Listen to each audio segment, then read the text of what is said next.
இறையன்பர்கள் அனைவருக்கும் வணக்கம்.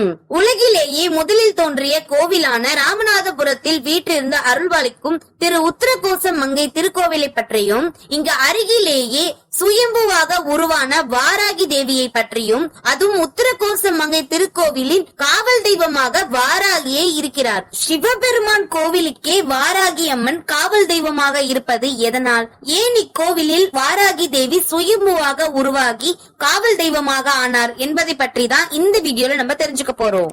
உலகிலேயே முதலில் தோன்றிய சிவன் கோவில் என நம்பப்படுவது உத்தரகோச மங்கை திருக்கோவிலே ஆகும். ஆதி காலத்தில், அதுவும் நவகிரகங்கள் கூட அறியப்படாத காலத்திலேயே இருந்த சூரியன், சந்திரன், செவ்வாய் மட்டுமே இங்கு கிரகங்களாக உள்ளது. இதிலிருந்து இந்த ஆலயம் எவ்வளவு பழமையானது என்பதை நாம் அறியலாம். இந்த உலகில் உள்ள எந்த நாட்டிற்கும் இல்லாத சிறப்பு நமது பாரத தேசத்திற்கு மட்டுமே உண்டு. இந்தியாவை புனித பூமி என்றும், ஞான பூமி, புண்ணிய பூமி என்றும் எல்லோரும் அழைக்க காரணம், நமது நாட்டில் தான் பல்வேறு புண்ணிய தீர்த்தங்களும் மூர்த்திகளும் கஷேத்திரங்களும் உள்ளது. ஆதிசங்கரர், ராமானுஜர், வள்ளலார், ரமண மகரிஷி, சாய்பாபா போன்ற மகான்கள் அவதரித்த அற்புத பூமியும் இதுதான். தமிழகத்தின் மிகவும் சிறப்பு பெற்ற ஸ்தலங்களில் ஒன்றுதான் உத்திரகோச மங்கை திருத்தலம் ஆகும். இக்கோவில் இப்போது மட்டும் அல்லாது ராமாயண காலத்திற்கு முன்பிருந்தே சிறப்பு பெற்று விளங்குகிறது. ஏனென்றால் ராவணனும் அவர் மனைவியான மண்டோதரியும் இங்கு வந்து வழிபட்டு வரம் பெற்ற தலம் இது என கூறப்படுகிறது. திருமணம் தாமதமாகி கொண்டே சென்ற போது ராவணன் இங்கு வந்து ஆலயத்தில் திருமண பேறு பெற்றதாக வரலாற்று தகவல்கள் கூறுகிறது.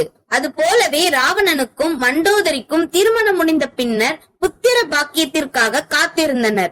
அப்போது ராவணனின் வழிகாட்டுதலின்படி மண்டோதரி இத்தல இறைவனையும் இறைவியையும் வழிபட்டு புத்திர பேறு அடைந்தார். ஆலயத்தின் சிறப்புகள்: இந்த ஆலயத்தில் எழுந்தருளி இருக்கும் இறைவன் மங்களநாதர் என்றும், இறைவி மங்கள நாயகி என்றும் அழைக்கப்படுகிறார்கள். இத்தலத்தில் சிவபெருமானுக்கும் பார்வதி தேவிக்கும் தனித்தனியே சன்னதியும் தனித்தனி விமானமும் ராஜகோபுரமும் உள்ளன. ராவணனுக்கு மங்கள நான் அணிவிக்கும் பாக்கியத்தை இத்தலத்தில் இருந்தே அருள்பாலித்தம்மையால் இறைவன் மங்களநாதர் என்று அழைக்கப்படுகிறார். இக்கோவிலில் உள்ள நடராஜர் திருமேனி மரகதத்தால் ஆனது. இந்த மரகத திருமேனியை மார்கழி மாதம் நடைபெறும் ஆருத்ரா தரிசனத்தின் போது மட்டுமே காண முடியும். மற்றபடி வருடம் முழுவதுமே இந்த நடராஜர் சந்தன காப்பு அலங்காரத்திலேயே காட்சியளிக்கிறார். நித்திய அபிஷேகத்திற்காக பஞ்சலோகத்தால் ஆன மற்றொரு நடராஜர் சிலை திருமேனி இங்கு உள்ளது. ஆனந்த தாண்டவம் ஆடும் நடராஜ பெருமான் இங்கு தனது பள்ளி அறையில் அம்பாளுக்காக தனிமையில் நடனம் ஆடினார் என்பது தல வரலாறு. முன்னோர் சாபம் நீங்க, திருமண தடை, குழந்தை பேறு இல்லாமை, கல்வியால் தடை, வெளிநாட்டு பயணத்தில் தாமதம் போன்ற இடையூறுகளில் இருந்து விடுபட இத்தல இறைவன் வழிவகை செய்கிறார். தினமும் இரவு 7:30 மணிக்கு நடைபெறும் பள்ளியறை பூஜையில் கலந்து கொண்டால் பிரிந்த தம்பதியர்கள் ஒன்று சேருவார்கள் என்பது நம்பிக்கையாகும். இதுவரைக்கும் நம்ம சிவபெருமானுடைய உத்தரகோச மங்கை திருக்கோயிலை பற்றி மட்டும்தான் பார்த்தோம். இப்ப வாராகி அம்மன் இங்கு சுயமாக எழுந்தருளினார். எதற்காக அவர் சுயமாக எழுந்தருளினார் என்பது வரலாற்றையும், இங்கு வந்து வழிபடுவதால என்னென்ன பிரச்சனைகள்லாம் தீருது, மஞ்சள் அரைத்து பூசுவது இங்கு மிகப்பெரிய ஒரு வேண்டுதலாக செய்யப்படுகிறது. அத பத்தியும் பார்க்கலாம் வாங்க. வாராகி அம்மனின் பெயர் காரணம்: பன்றியை வடமொழியில் வாராகம் என்பார்கள். அம்பாள் பன்றியின் முகம் கொண்டதால் வாராகி என்ற திருநாமம் ஏற்பட்டதாக கூறப்படுகிறது. 20-30 சமுதாய மக்களின் குலதெய்வமாகவும் உத்தரகோச மங்கையில் உள்ள வாராகி அம்மன் உள்ளார். ராஜராஜேஸ்வரி அம்மனின் போர்படை தளபதியாக உள்ளார் வாராகி அம்மன். நமக்கு அதிகம் தெரிந்து வைத்திருக்காத ஒரு தெய்வம் தான் இந்த வாராகி அம்மன். சப்த கன்னியர்களில் 7 பேரில் 5வது கன்னிதான் வாராகி. அம்பிகையிடம் இருந்து தோன்றிய நித்திய கன்னிகைகள் தான் இந்த சப்த கன்னியர்கள். இந்தியாவில் வாராகி அம்மனுக்கு உத்தரகோச மங்கை, தஞ்சாவூர், காசி உள்பட்ட சில இடங்களில் தான் ஆலயங்கள் உள்ளன. இவற்றில் மிக மிக பழமையானது உத்தரகோச மங்கையில் உள்ள மங்கை மகாகாளி என்ற சுயம்பு வாராகி அம்மன் ஆலயம் தான். உலகின் முதல் சிவாலயம் என போற்றப்படும் திரு உத்தரகோச மங்கை மங்களநாதர் கோவிலின் அருகிலேயே காவல் தெய்வமாக வாராகி அம்மன் வீற்றிருக்கிறார். மங்களநாதர் சிவன் கோவிலில் காவல் தெய்வமாக வாராகி இருப்பதால் முக்கிய திருவிழாக்களின் போது வாராகி அம்மனுக்கு பூஜை நடத்தப்பட்ட பின்னரே சிவன் கோவிலில் விழாக்கள் தொடங்கும் என்பது மரபாக உள்ளது. உத்திரகோச மங்கை திருக்கோயில் எவ்வளவு பழமையானதோ அவ்வளவு பழமை கொண்டது வாராகியம்மன் கோவிலும் ஆகும். வாராகியம்மன் சுயமாக உருவான கதை. ஒரு சமயம் படைக்கும் கடவுளான பிரம்மா தனது அன்ன வாகனத்தில் வான் வழியாக சென்ற போது அடர்ந்த இலந்தை வனத்தின் நடுவே ஆவுடை இல்லாத லிங்கம் ஒன்றை கண்டார். உடனே ஈசனை வழிபட அவ்விடத்தில் இறங்கினார் பிரம்மா. அங்கேயே கர்ப்ப கிரகம் அமைத்து அந்த லிங்கத்தை ஆவுடையுடன் பிரதிஷ்டை செய்து அதுவே திரு உத்திரகோச திருமங்கை மங்களநாதர் திருத்தலம் ஆகும்.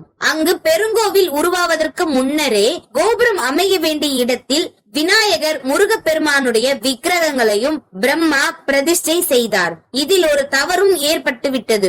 அதாவது இடதுபுறத்தில் இருக்க வேண்டிய விநாயகரை வலதுபுறத்திலும் வலதுபுறத்தில் இருக்க வேண்டிய முருகரை இடதுபுறத்திலும் பிரதிஷ்டை செய்து விட்டார். தாம் செய்த பிழையை நினைத்து வருத்தம் அடைந்து இந்த பிழைக்கு என்ன பரிகாரம் என்று எல்லாம் வல்ல இறைவனான சிவபெருமானிடம் நின்றார் பிரம்மர். சிவபெருமான் திரு உத்திரகோச மங்கையில் நான் உறையும் ஆலயத்தின் அருகே வாராகி சுயம்புவாய் எழுந்தருள்வாள்.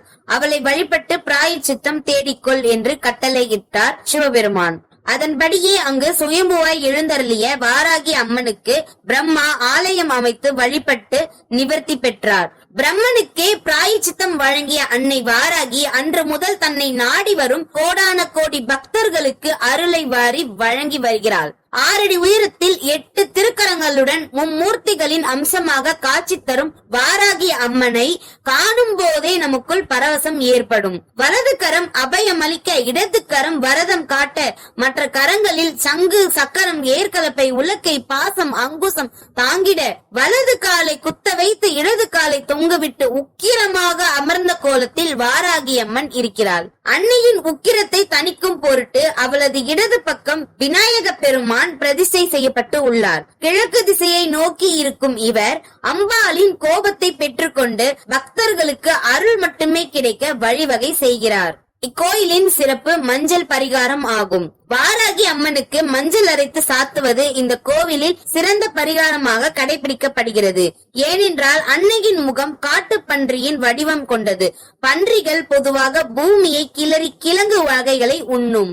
மஞ்சளும் பூமிக்கடியில் விளையும் ஒரு கிழங்கு வகை என்பதாலும் அதோடு மங்களகரமான பொருள் என்பதாலும் வாராகி அம்மனுக்கு மஞ்சளை அரைத்து சாத்தும் வழக்கம் ஏற்பட்டது. திருமணம், குழந்தை பேறு, வேலை வாய்ப்பு, தொழில் அபிவிருத்தி, பணம் மற்றும் சொத்து பிரச்சனைகள், வழக்கு மற்றும் நோய் நொடிகள் தீர பக்தர்கள் மஞ்சள் அரைத்து அம்பாளின் பாதத்தில் சாத்தி தங்களது கோரிக்கைகளை சொல்லி வழிபடுகிறார்கள்.